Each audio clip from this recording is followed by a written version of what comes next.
So you have more productivity, of course, with one machine. You have less energy consumption, less space consumption, and in total a lower price compared to two single spindle machines.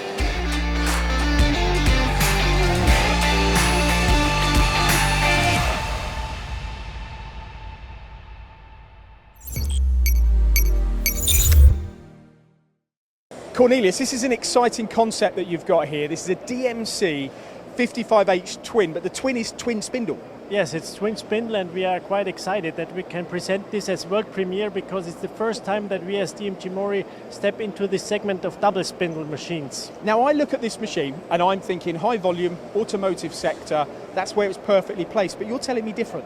Well, basically automotive sector would be possible, but that's not our main focus. So we want to create here a concept, or we created a concept for flexible and universal double spindle machining with medium and large batch sizes, but not highest serial production. Yeah. Okay, so what's the advantage? I mean, clearly two spindles is better than one, but you know, how does it work? Yeah. So you have more productivity, of course, with one machine. You have less energy consumption, less space consumption, and in total a lower price compared to two single spindle machines.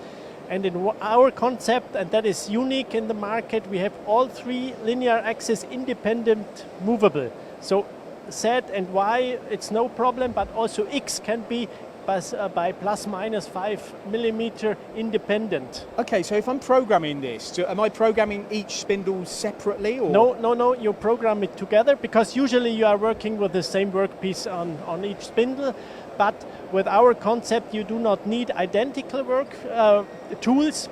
You can use slightly different tools, and the machine and the control is doing then the compensation of this difference. So it's called SyncBot. It's a special Siemens feature. Machine is just available with Numeric 1.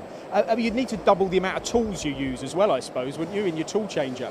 Yeah. So we have also here integrated our wheel type magazine, what we know from the dual block machines, for example, and it's two wheels, one each serving one spindle then with a double gripper, and it's an unbelievable fast chip-to-chip time with less than 3 seconds, so 2.8, 2.9 seconds we are achieving here. And then you've got pallet system to change in and out as well, so all your MX strategy comes into play: efficiency, sustainability, productivity, automation. And process integration, and that is also, I think, unique for double spindle machines. So we have plans to integrate here the mill turn technology, the grinding technology, so that we have really all options also with process integration.